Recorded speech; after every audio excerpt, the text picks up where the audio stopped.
Hola, soy Paz. Voy a presentar la primera parte de la charla de Enrique Velasco que se enfoca en la exposición de los efectos del modelo económico social productivo comunitario. A todos ustedes, a nombre del Club de Ginebra, quisiera saludarlos a todos ustedes, amigos que nos acompañan. Esta noche dialogaremos sobre economía sí, pero bajo una perspectiva diferente. Dejaremos de lado ese debate especializado sobre indicadores macroeconómicos para concentrarnos en lo esencial, en lo importante. Y sobre esta base, miremos hacia el futuro desde la perspectiva de la calidad social del crecimiento con desarrollo económico. Cuando menciono lo esencial, me refiero a lo importante que es que el modelo y las políticas económicas que se aplican en Bolivia tengan la capacidad de responder a las necesidades básicas de bienestar de la gente, entre las cuales está el acceso a un empleo digno que contribuya a la creación de valor.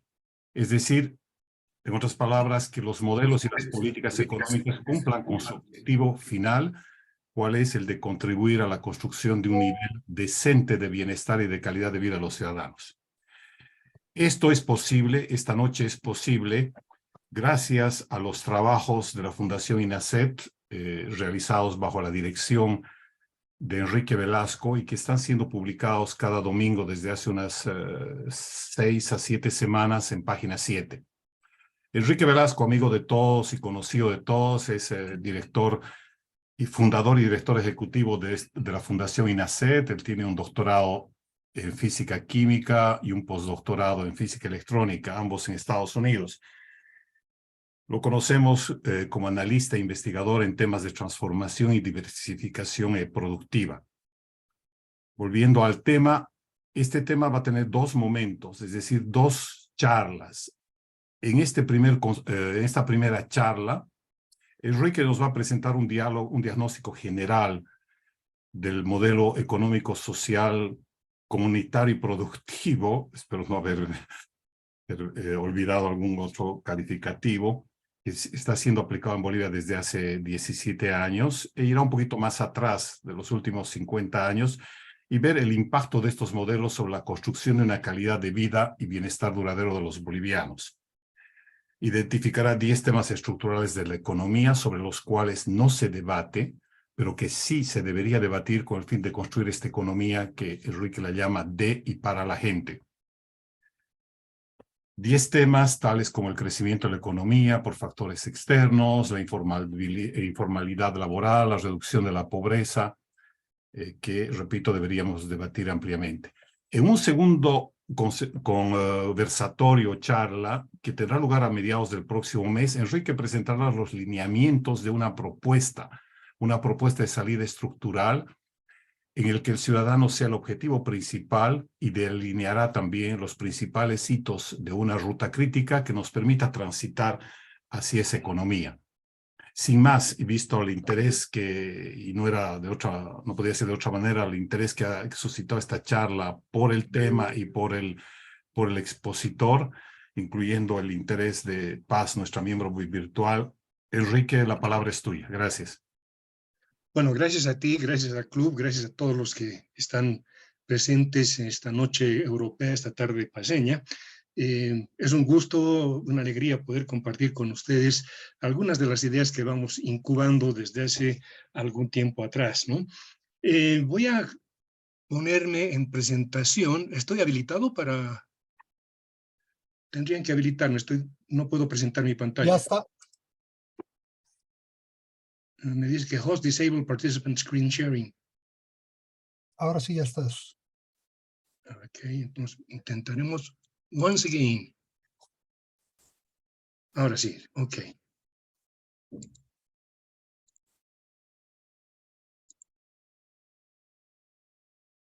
¿Ya lo vemos? Está comenzando, ya está. ¿Ya vemos? Si puedes poner pantalla completa, perfecto. Ok. Bueno, les decía que mis agradecimientos por esta posibilidad, pero claro, como ya ha mencionado Ricardo, habíamos hablado de una presentación en dos partes, ¿no? Una primera tipo diagnóstico y una segunda con las propuestas, digamos, de manera estructural y más de la ruta crítica. Sin embargo, estos días, el fin de semana y todos los días, esta mañana, en la radio está, y en la tele y en los periódicos, permanentemente el tema este de la crisis de los dólares y todo aquello. Y entonces se me ha ocurrido que de repente entrar de lleno a estos 10 temas va a sonar como un lamento andino, ¿no es cierto?, en do mayor. Entonces, creo que es necesario de repente hacer un pequeño contexto con una breve reflexión ontológica y epistemológica para explicar por qué hemos adoptado esta forma de ir analizando los temas, ¿no? Y claro, por ejemplo, en el domingo en Radio Herbol, en el programa Hagamos Democracia, dos antiguos y conocidísimos economistas, amigos nuestros, que incluso creo que han participado en este mismo foro, fueron invitados para discutir precisamente el tema de la crisis, ¿no? Y mientras uno hablaba un poco de la gravedad de la crisis y la necesidad de tomar soluciones y medidas inmediatas, el otro participante pues tenía una mirada bastante un poco más menos drástica, ¿no? Y cuando le preguntan si estamos al borde del precipicio, la respuesta es no, porque dice, hay lados positivos. Espérate, quiero coordinar un poquito aquí la...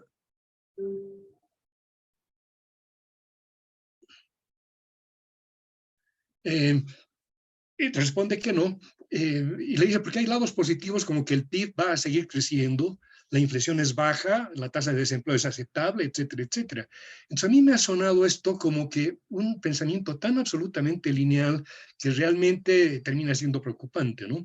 Y hay un presupuesto que cualquier tipo de crecimiento es bueno, que cualquier baja inflación es bueno o deseable, y que finalmente, ¿no es cierto?, el que tengamos un desempleo al europeo o envidia de algunos países europeos inclusive, es realmente bueno, dado que, bueno, y estamos queriendo ignorar todo lo que significa la altísima precariedad del empleo que tenemos, ¿no? Entonces, estas miradas lineales son un peligro desde el punto de vista del pensamiento crítico, del pensamiento científico, si ustedes quieren, porque si estamos contentos con nuestra interpretación de la realidad, básicamente no tenemos ningún incentivo para buscar el qué y por qué investigar ciertas cosas y qué esperaríamos encontrar para orientar nuestra epistemología, ¿no? Entonces, ese pensamiento lineal es lo menos aconsejable en un momento de crisis, y de una crisis que toca tantos ámbitos que no pueden resumirse a uno solo, como puede ser el déficit fiscal o el tema de las reservas internacionales. Entonces, quiero entrar con una pequeña anécdota que a mí siempre me ha gustado desde que me empecé a interesar en temas más de corte social, ¿no es cierto? Y les voy a poner una anécdota que tiene que ver con la Segunda Guerra Mundial y con el tema de lo que significaba mantener una ofensiva sobre Europa a través de ataques aéreos, ¿no? Estados Unidos se había incorporado a la guerra, la base de ataque a Alemania era Inglaterra, por supuesto, y entonces salían las oleadas de aviones de bombarderos y, claro, muchos de ellos no volvían. Y entonces esto empezó a preocupar porque hacían números, y con esa cantidad de pérdida de aviones, la cosa se iba a poner muy complicadita. Para hacer la historia corta, instruyen a que a todos los aviones que volvían de bombardear Europa se les mida o se les cuente cuántos impactos tenían y se haga un mapeo de cuántos impactos por área del avión existían, ¿no? Y sale este cuadro que tenemos acá, que en impactos por pie cuadrado, por metro cuadrado, que básicamente te dice que en el fuselaje central, en las alas y el resto del avión, y quizá en el sistema de combustible, había más o menos el doble de impactos de bala que en los motores. Entonces el comandante militar dice, pues inmediatamente vamos a traer parte de la fábrica de Boeing o de Beechcraft o cualquiera a Inglaterra, vamos a empezar a blindar nuestros aviones. Pero claro, al hacer esto salen datos y dicen, bueno, si aumentamos el blindaje de los aviones, va a aumentar su peso. Al aumentar su peso se va a reducir probablemente su autonomía de vuelo y también su capacidad de carga. Y por lo tanto, esto significa que tendríamos que ver una forma alternativa de planificar una estrategia contra Alemania, pensando en aeródromos quizá más cercanos a Alemania, lo que significaría de repente retomar Dinamarca o cosas por el estilo. Y entonces en eso llaman al doctor Abraham Waltz de la Universidad de Columbia, que era un estadístico, Y le plantean el tema y le dicen, bueno, tenemos estos temas, vamos a reforzar el blindaje de nuestros aviones, pero ahora necesitamos que nos den otra línea estratégica sobre cómo vamos a atacar a Alemania con esta menor autonomía, menor capacidad de bombas, etc. Entonces, Walt ve estos datos y dice, pero ustedes están totalmente equivocados. El problema no va por ahí. Estos datos se han tomado de los aviones que vuelven de bombardear a Alemania. El problema está en los aviones que no vuelven de Alemania. Y entonces seguramente si vemos los aviones que han caído en Alemania, vamos a encontrar que tenían más impactos de bala en los motores o en el sistema de combustible. Y por lo tanto, esa es la parte crítica de los aviones, no simplemente la mirada lineal de que es el lugar de menos impacto y por lo tanto el que menos deberían blindar. Por supuesto, todo el mundo reconoce el tema y entonces se cambia, bueno, se mantiene la estrategia de bombardear a Alemania desde Inglaterra, pero queda claro que una lectura muy alegre de los datos no necesariamente es un buen consejero para tomar decisiones, ¿no? Y llevando esto a lo que les decía al principio, el problema es que el tema de la economía se ha como popularizado en el mal sentido tanto que básicamente ya se supone que la teoría es la que dicta la realidad, ¿no? Entonces ya vemos los datos y directamente ya le echamos la culpa al déficit, le echamos la culpa qué sé yo, a cualquiera de los otros macroindicadores, pero realmente no estamos entendiendo cómo esas decisiones políticas terminan afectando a la ciudadanía, ¿no? Esto entonces nos lleva a una pequeña reflexión respecto al tema de realismo crítico que está incorporándose al análisis social en los últimos 10 o 15 años y que reconoce algo que en las ciencias duras son tremendamente conocidas, ¿no? Cualquier experimento, cualquier dato que tengamos es solamente una partecita de la realidad y poder entender el conjunto de la realidad, ¿no es cierto?, tiene que ver con ir sumando todos estos presentes, estas aquí y ahora en cualquiera de los ámbitos, en el social, económico, tecnológico, etcétera, y empezar a entender no solamente el efecto que cada uno de estos tiene aisladamente sobre la realidad, porque nunca lo vamos a lograr ver la realidad si lo vemos así, sino cómo estas diferentes realidades interaccionan, ¿no? Se interrelacionan y a través de qué mecanismos lo hacen, de tal manera que si lográsemos diseñar o concebir un mecanismo que pueda simular todas esas interacciones, interrelaciones, y podrían reflejar los efectos observados, entonces estaríamos cada vez más claros respecto a cuál es la realidad, ¿no? Entonces, el desafío que planteo con este análisis que les voy a mostrar ahora es en realidad romper la problemática del país en 10 fichas de rompecabezas, pero tratar de ir ordenando esas fichas de tal manera que podamos entender las relaciones que hay entre una y otra, ¿no? Por supuesto, la realidad compleja boliviana probablemente tiene más de 10 o 100 o 1000 fichas, ¿no? Pero en la medida que tengamos la disciplina conceptual de ir viendo dónde caen las fichas, cómo se relacionan y qué sentido o qué relevancia tienen en un problema dado, difícilmente vamos a poder llegar a entender todo. Entonces, esa es la razón por la cual yo les estoy planteando ver 10 temas que definitivamente parecería que han salido del debate porque ya se dan por sentado de que son temas resueltos, ¿no? Por ejemplo, el tema del milagro boliviano, todos, incluso a la oposición hasta el 2015, 2016, decía que básicamente no había mucho más que hacer en el tema de la economía, que realmente el crecimiento era bárbaro, teníamos un montón de reservas, etcétera, etcétera. Y nadie duda o nadie quiere preguntarse si realmente bajo el modelo económico, social, comunitario, productivo ha mejorado la realidad y el bienestar de los hogares. La estadística o los datos oficiales nos dicen que sí, que estamos en Suiza. Habrá que ver si efectivamente ese es un aspecto real, ¿no? ¿Qué creció más, no es cierto? El sector externo, las exportaciones o la producción nacional. ¿Qué nos convendría que crezca más? ¿El sector externo o la producción nacional? Bueno, si la producción nacional requiere hombres, requiere mujeres en el aparato productivo, claramente que nos interesaría que crezca más la producción nacional, porque eso significaría más empleo, más remuneración al trabajo, mayor capacidad de consumo en el mercado interno, etcétera, etcétera. También nos interesaría saber cuando se habla de que, por ejemplo, un crecimiento de mayor al 4,5% significa un doble aguinaldo. Bueno, ¿qué sectores nos interesarían que crezcan en que lideren ese 4,5% para que se justifique el pago del segundo aguinaldo? También ver si ese crecimiento, sea del 4, del 3 o del 10, se distribuye uniformemente en todos los rincones del país o simplemente está concentrado, qué sé yo, en Santa Cruz, El Alto y de repente Quillacollo, ¿no? O Sacaba, no sé. Y lo mismo, si realmente desde la perspectiva del bienestar de los hogares, ha mejorado la calidad del empleo, la formalidad en el empleo, el tema de las jubilaciones, que también es otro de los temas que estamos discutiendo actualmente, puede mantenerse en la medida que cada vez haya menos personas ocupadas en empleos formales que guarden para la jubilación, etcétera, etcétera. Se ha reducido estructuralmente la pobreza moderada y extrema, tal como dicen, digamos, los discursos oficiales, de que somos el país que prácticamente ha eliminado la pobreza en Bolivia, o estamos cerca de. El tema de los bonos, el mecanismo fundamental de distribución del ingreso, es realmente un medio efectivo para redistribuir o distribuir el excedente que captura el modelo a las empresas, bueno, a la extracción de los recursos naturales y a las empresas estratégicas.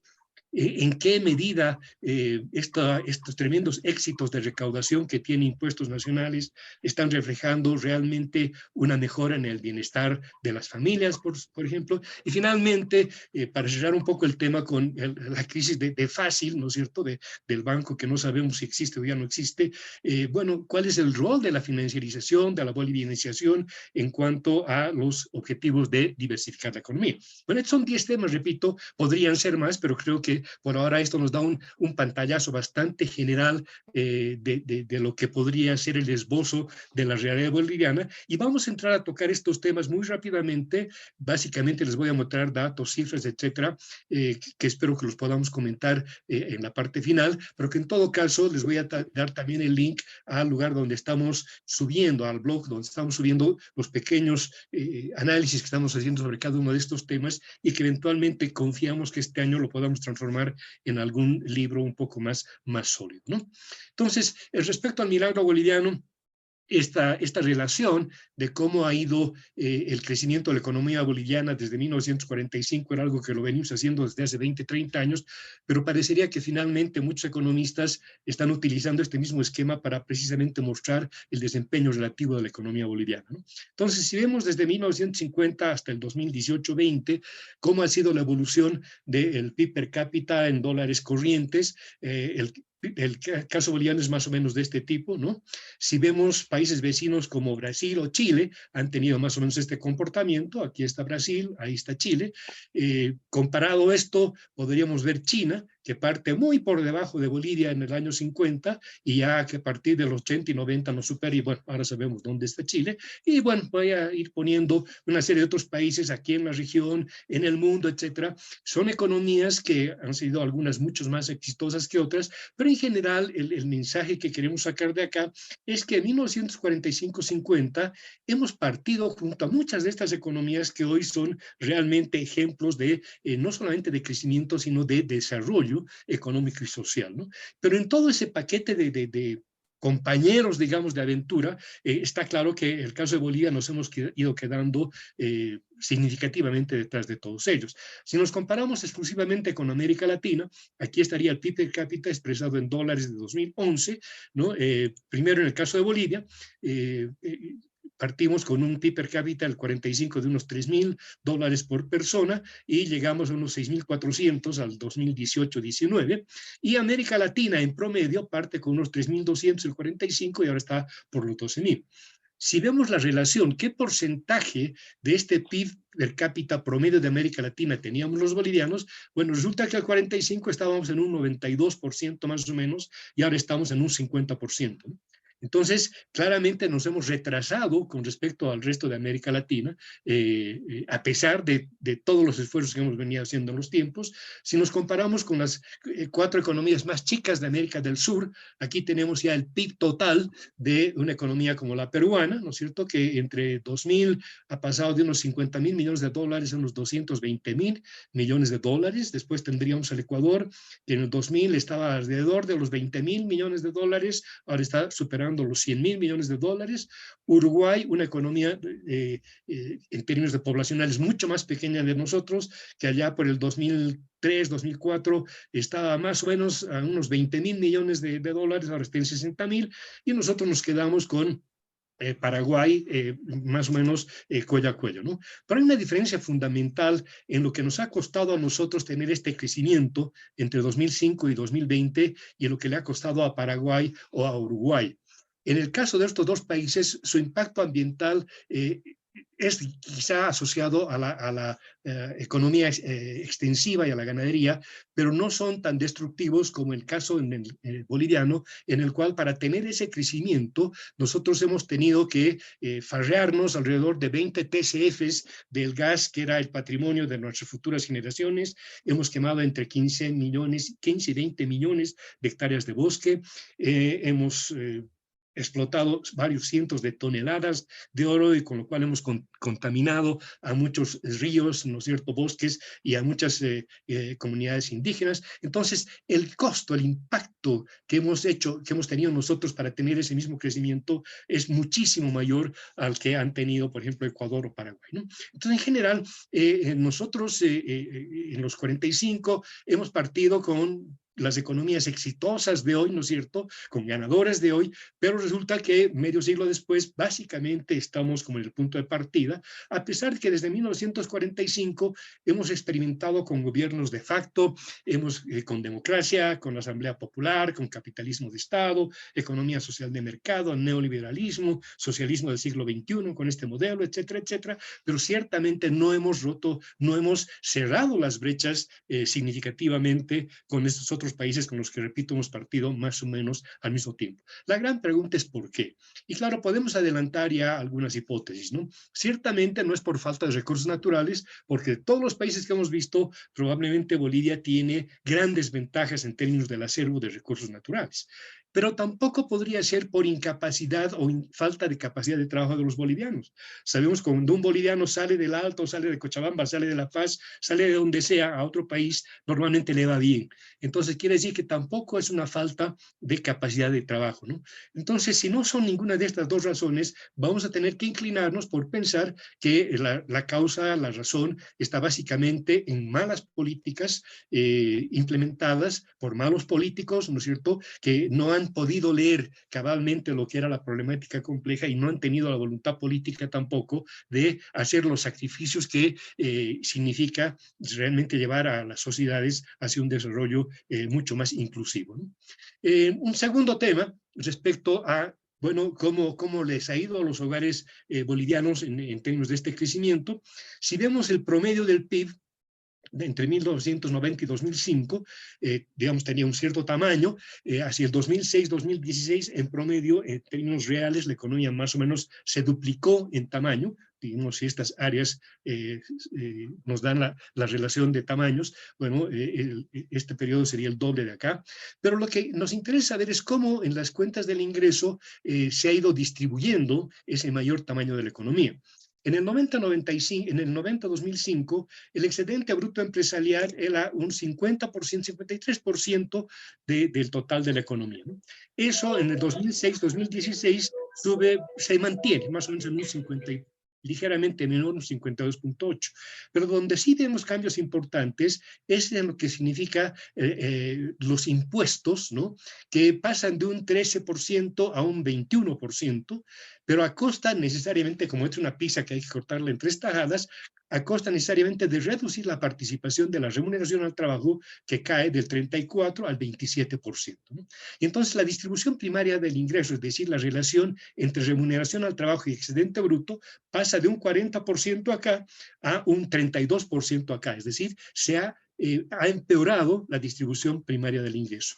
Y entonces, si esto ha sucedido en las cuentas del ingreso, obviamente algo ha tenido que haber pasado también en las cuentas del gasto, ¿no? Y eso es lo que vemos acá, al mismo tiempo, las cuentas del ingreso y las cuentas del gasto. Y si nos olvidamos de la parte de los quinquenios y vemos simplemente ya el resumen, 90 al 2005, más o menos de aquí a aquí, en promedio, y 2006 al 2016, por si acaso esto lo paramos en el 2016, porque este es el último año para el cual el INE reporta la participación de las remuneraciones, ¿no? Entonces no podemos avanzar en este análisis hasta la actualidad como quisiéramos. Pero claramente lo que vemos acá es que el excedente empresarial se ha mantenido prácticamente igual, pero sí ha aumentado significativamente el tema de los impuestos y los subsidios a la producción a costa de la reducción en la remuneración a los trabajadores.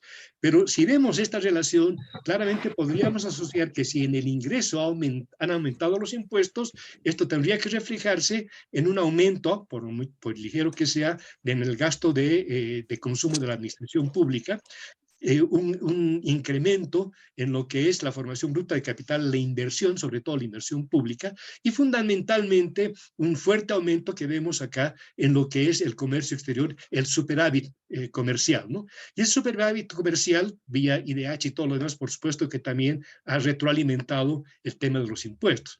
Pero claramente es obvio también que esta reducción significativa en lo que es la remuneración de los trabajos se vincula o se asocia a una caída en lo que es el gasto en consumo final de los hogares. Este gasto en consumo final de los hogares tiene que estar vinculado a esta reducción en la remuneración del trabajo, que puede deberse a muchas cosas, ¿no? Por uno, que se hubieran reducido los salarios, cosa que no ha sucedido en el caso de Bolivia, y la otra sería que se ha reducido la masa de personas que constituyen el empleo formal en nuestra economía, ¿no? Entonces esto ya nos puede llevar a pensar que tiene que haber un vínculo entre esto y, por ejemplo, el output, el producto que sale de la aparato productivo boliviano, que si tenemos menor empleo formal, probablemente tenemos también menor producción formal y menos capacidad de consumo, ¿no? Entonces, este tipo de vínculos ya nos van mostrando un poco cómo tenemos que ver los datos de manera articulada cuando hay relaciones obvias entre la causa y el efecto.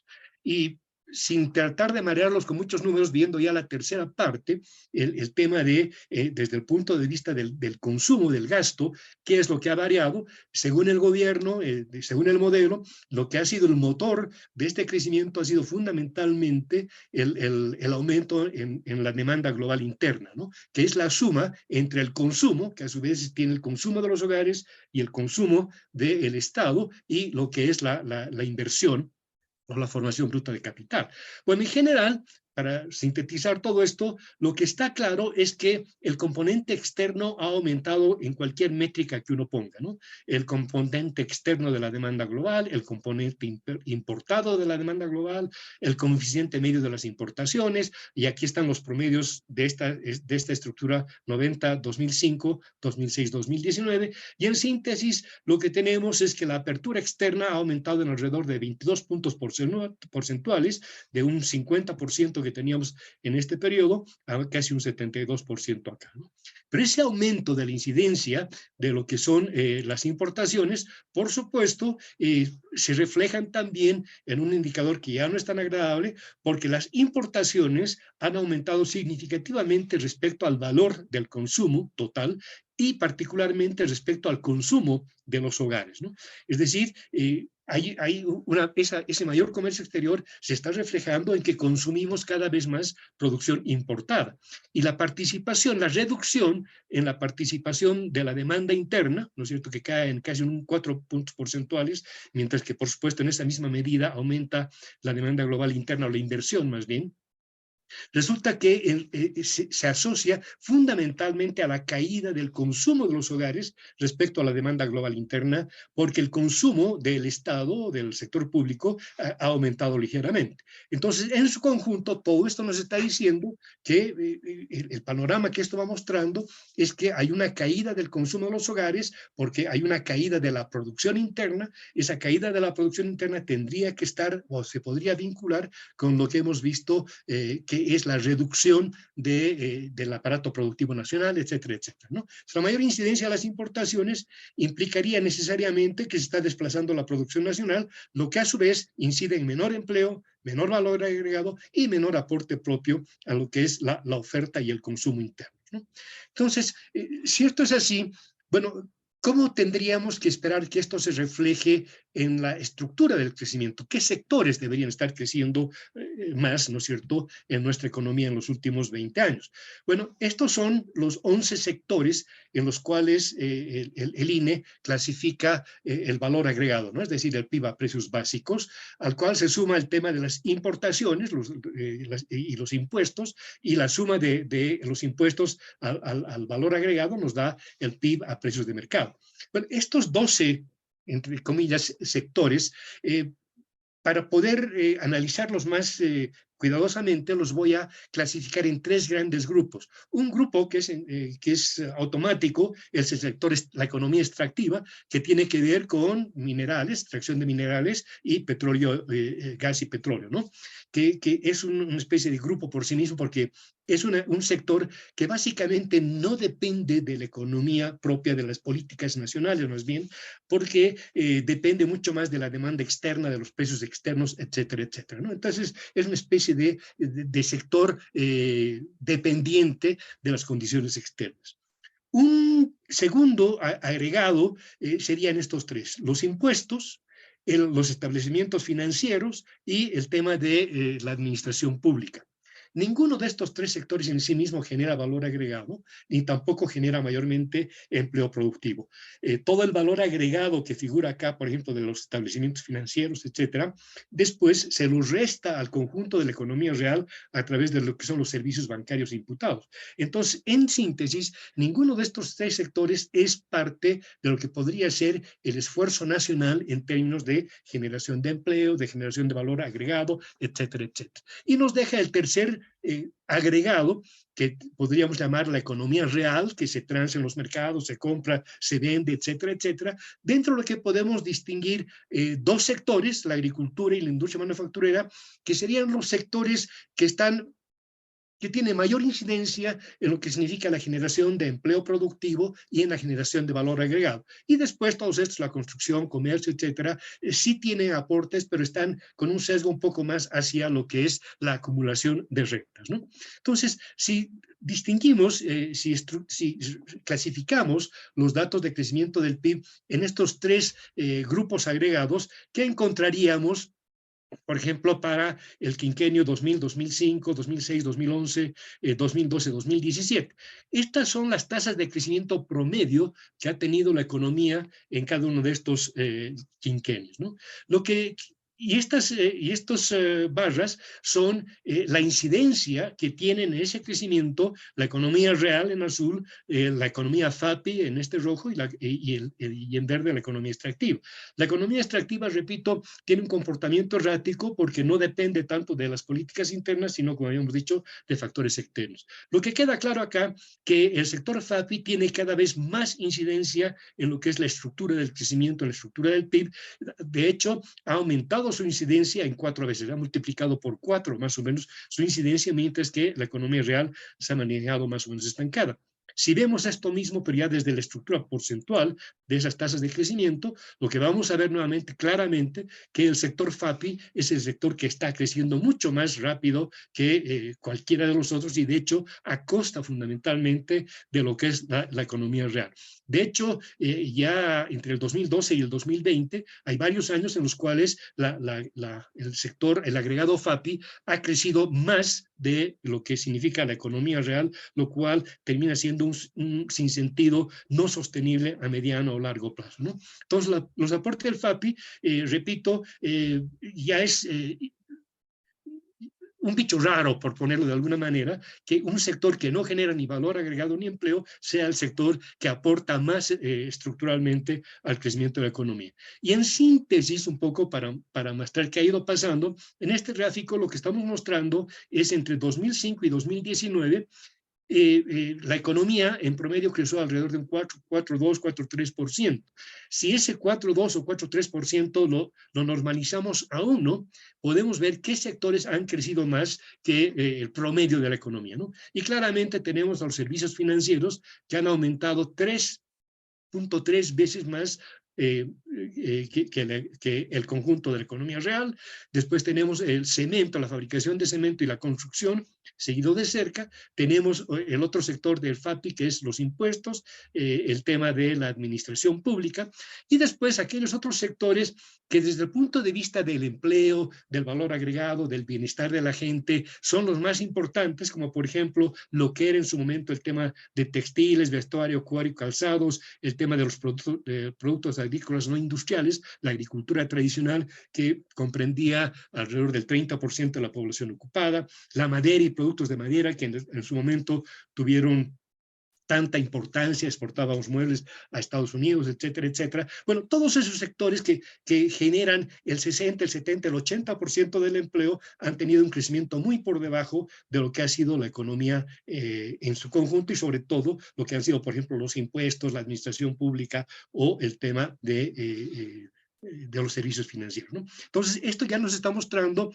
que hay distorsiones severas en la naturaleza del crecimiento que, por supuesto, se tienen que reflejar, por ejemplo, en cómo ha sido el crecimiento en los diferentes departamentos. Y si analizamos lo que ha sido la variación de las estructuras porcentuales del PIB en los departamentos, considerando estos tres grandes sectores, vamos a encontrar que en general a nivel de todos los departamentos, entre 1990, 2005 y 2006, 2019, en todos los casos hay una caída significativa de la participación porcentual de la economía productiva o real, ¿no es cierto?, respecto a las otras. En todos los casos aumenta el tema extractivo y, bueno, el FAPI también, exceptuando Potosí y Oruro, que se explican porque en estos casos son departamentos fundamentalmente mineros y sabemos que la minería básicamente no está contribuyendo mayormente con impuestos por un lado y también la actividad informal en estos dos departamentos es altísima, por lo tanto tampoco contribuyen demasiado a lo que significa la recaudación interna, ¿no? Y en general, si vemos las tendencias de las estructuras del PIB por sectores de actividad por años, ¿no? Lo que vamos a ver es que la tendencia hacia arriba está en el tema de los impuestos, en el tema del sector extractivo, en el tema de la administración pública, y los que están de caída, de menor participación en la estructura del PIB, está en la agricultura, está la manufactura, el comercio, turismo, servicios, etcétera, ¿no? Entonces, este resultado es compatible con lo que veíamos hacia atrás, en términos de esas distorsiones que estamos teniendo respecto a qué sectores son los que están creciendo y cuál es el impacto de estos sectores en términos del empleo, la distribución del ingreso, el consumo, etcétera, etcétera. Y eso nos lleva a pensar, bueno, ¿cómo estamos haciendo entonces en el tema del empleo? ¿Qué tipo de empleo se está generando? Bueno, en una primera instancia, si comparamos el promedio 96-2005 respecto a índices de empleo respecto al sector privado, vamos a ver que el sector, el empleo en la administración descentralizada era más o menos de la misma magnitud que del empleo privado. El empleo público era de la administración central un poco mayor, pero después, entre 2006 y 2019, obviamente que el empleo público en la administración central o descentralizada son muchísimo más relevantes, ¿no? En cuanto a la población, el aumento de la población ocupada, entre 2006 y 2020, en número de personas, la cantidad de personas que se incorporaron a la población económica, a la población ocupada, fue de aproximadamente 1.100.000 personas, pero de ese 1.100.000 personas, el 900.000 personas son cuentapropistas, ¿no?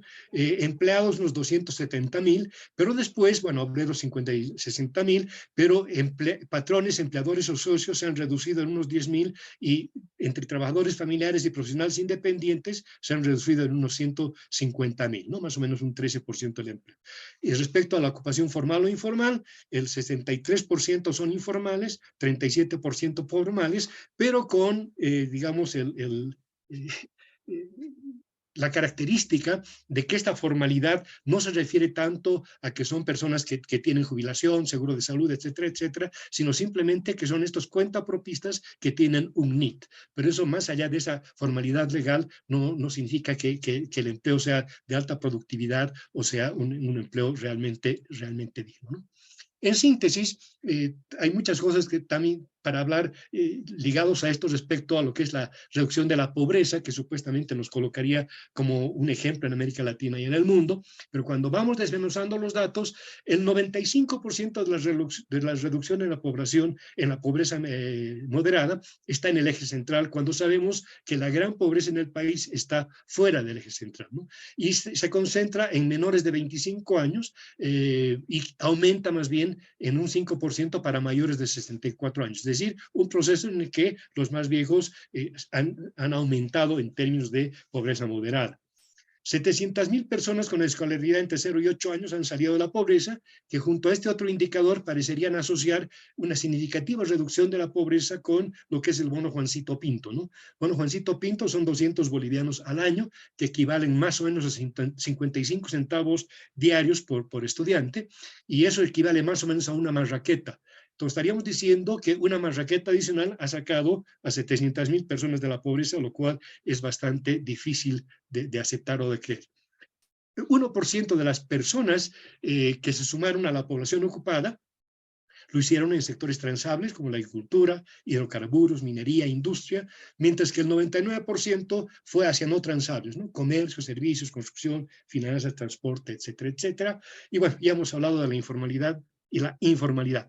Pero como datito final un poco sobre este tema, hay que reconocer que el ingreso familiar per cápita en los hogares formales aumentó en 75 bolivianos, mientras que el ingreso per cápita familiar en los sectores informales lo hizo en 2.100 bolivianos, y en general el ingreso familiar formal aumentó 2,5 veces, mientras que el del informal aumentó en 6 veces, ¿no? Entonces, sintetizando un poco todos estos indicadores, ¿será sostenible una economía que castiga o que por lo menos no recompensa el empleo que es productivo, la formalidad laboral ilegal, la educación, etcétera, etcétera? En mi opinión es que no, pero por supuesto cada uno de nosotros tiene la libertad de tener un criterio propio, ¿no?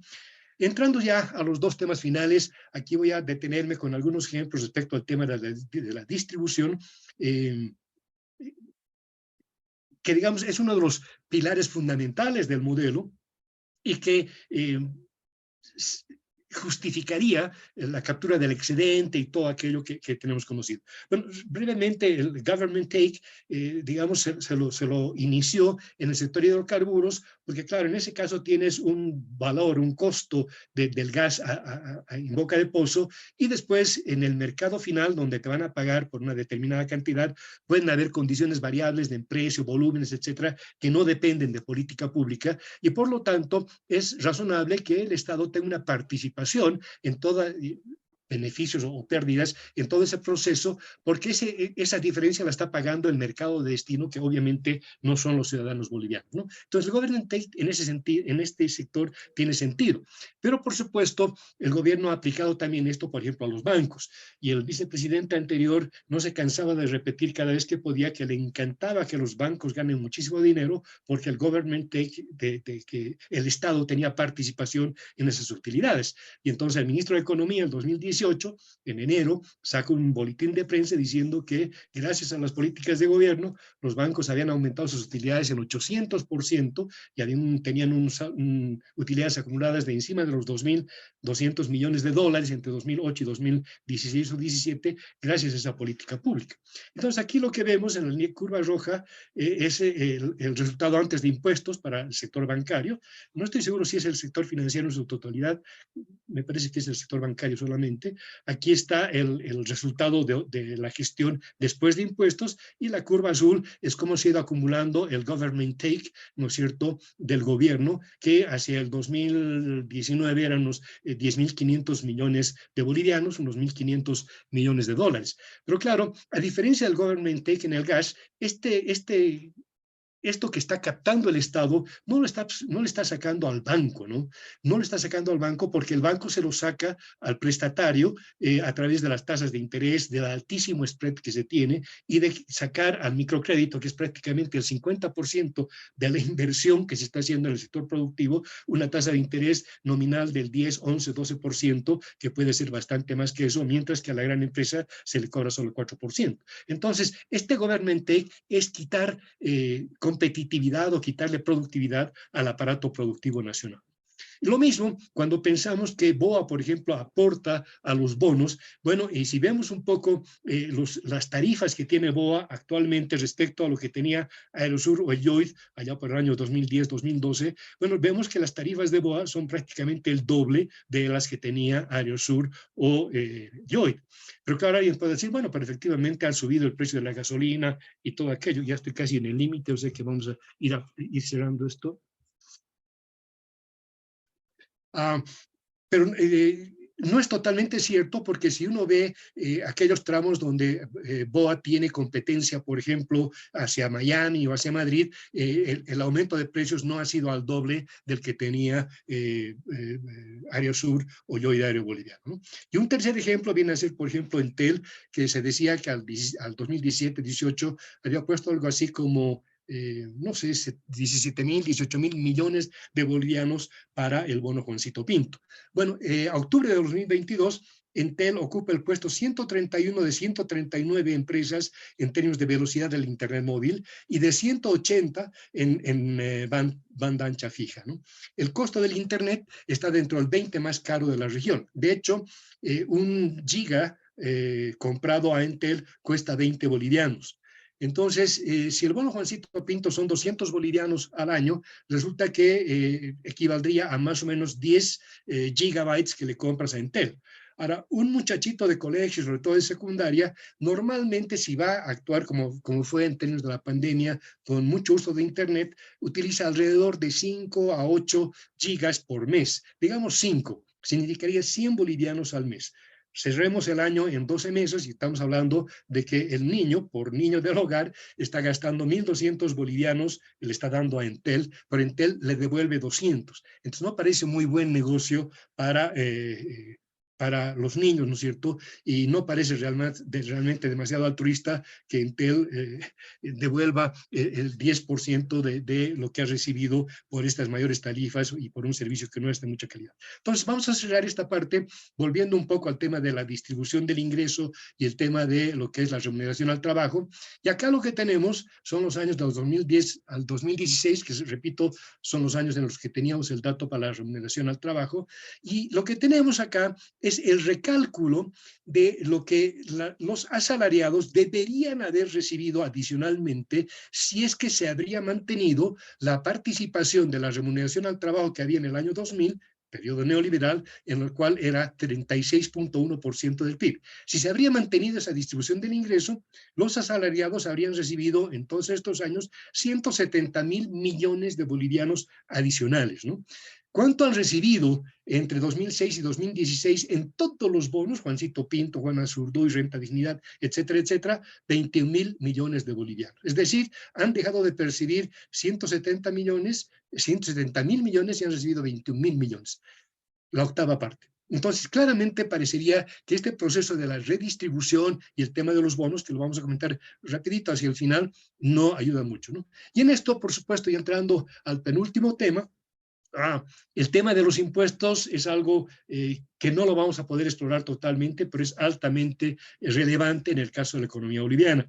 Acá lo que tenemos son datos de la CEPAL sobre las recaudaciones tributarias respecto a lo que es la remuneración a los asalariados. El caso de Bolivia es prácticamente 1-1, es decir, la remuneración a los asalariados es de la misma magnitud prácticamente que lo que son las recaudaciones totales, mientras que en Colombia o en el Paraguay se acercan a 3, es decir, que la remuneración a los asalariados son 3 veces más que las recaudaciones totales. Y cuando lo vemos respecto específicamente a los impuestos a la producción y a las importaciones, nuevamente en Bolivia es prácticamente 1-1, en la Argentina hay 3 veces más remuneración que impuestos, en el caso del Ecuador es prácticamente 7 veces más, ¿no? Entonces los impuestos por supuesto que juegan un papel importante, pero en el caso de Bolivia son particularmente nefastos, porque claro, si vemos el esquema básico de una economía en el cual una empresa produce bienes y servicios para satisfacer la necesidad de los hogares y en ese proceso genera empleo y remuneraciones que le dan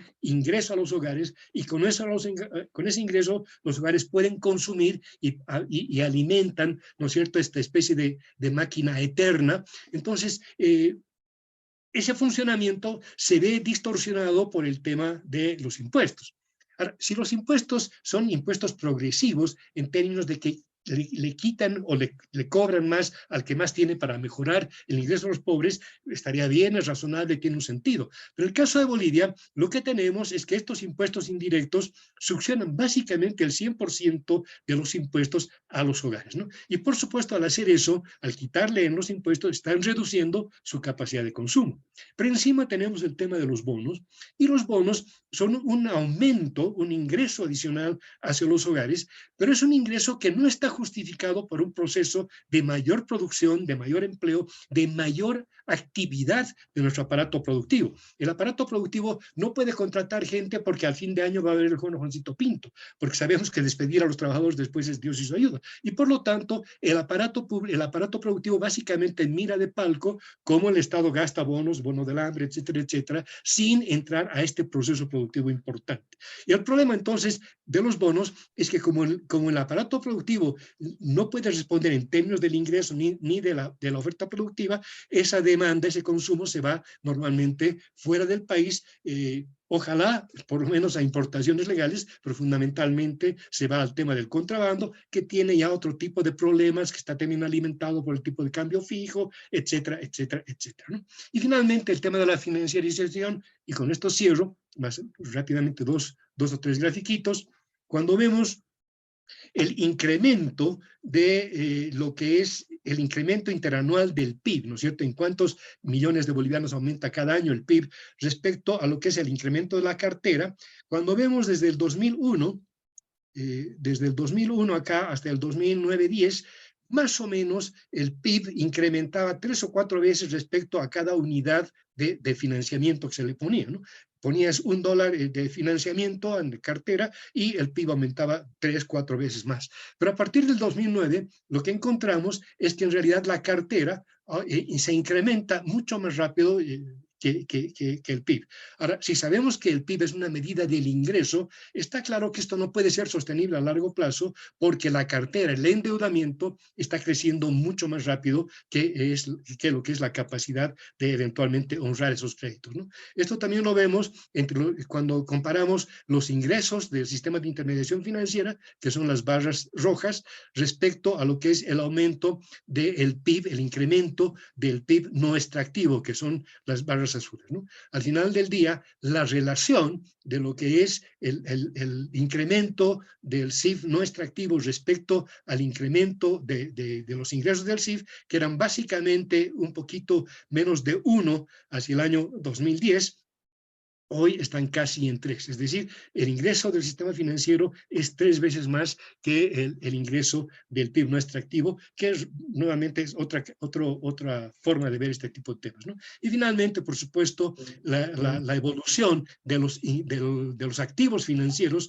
ha superado de lejos ya lo que significa el PIB del agregado extractivo, del PIB del agregado CIF propiamente, perdón, FAPI o del extractado productivo, ¿no? Entonces, eso nos da una idea un poco el conjunto de factores que tenemos que tener en cuenta. Y claro, por la propia idea de lo que ha sido esta presentación, yo no voy a plantear conclusiones, eso lo voy a dejar un poco para que ustedes las vayan digiriendo y pensando, pero a partir de esto, en la siguiente parte, pues esperamos plantearles, bueno, cómo podemos salir de esto y más o menos qué pasos a seguir.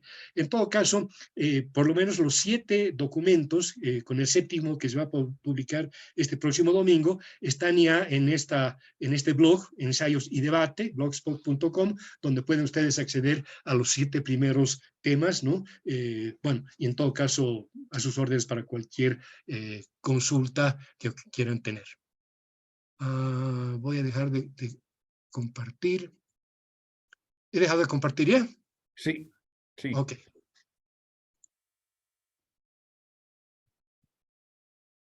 Bueno. Cito sería. Ricardo, tu micrófono. Ok, muchísimas gracias, Enrique. Felicitaciones para los que no somos economistas y creo que para los que son también. Es un trabajo de altísimo nivel, es un análisis clarísimo, está respaldado de manera muy profesional. Hay muchísima información, muchos datos que los vamos a encontrar, profundizar esto en la dirección que nos has enviado del blog.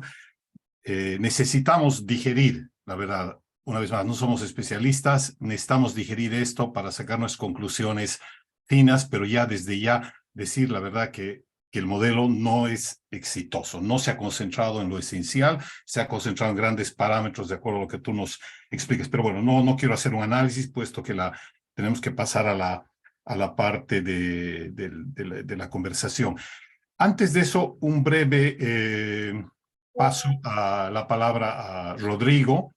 Rodrigo, que nos va a hacer un comentario sobre la exposición tuya. Rodrigo, adelante, por favor. Gracias, Ricardo. Buenas tardes a todos. Bueno, lo que hemos intentado hacer es hacer un análisis de los artículos que ha tocado Enrique Velasco con la inteligencia artificial. Hemos subido todos los documentos y hemos hecho un análisis, hemos hecho unas preguntas y hemos sacado un comentario en base a un avatar que lo hemos denominado Paz y que, bueno, se los presentamos en este momento. Adelante, Paz.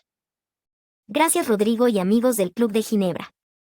A continuación comentaré de manera sucinta la charla de Enrique Velasco sobre los 10 temas que no debatimos sobre economía.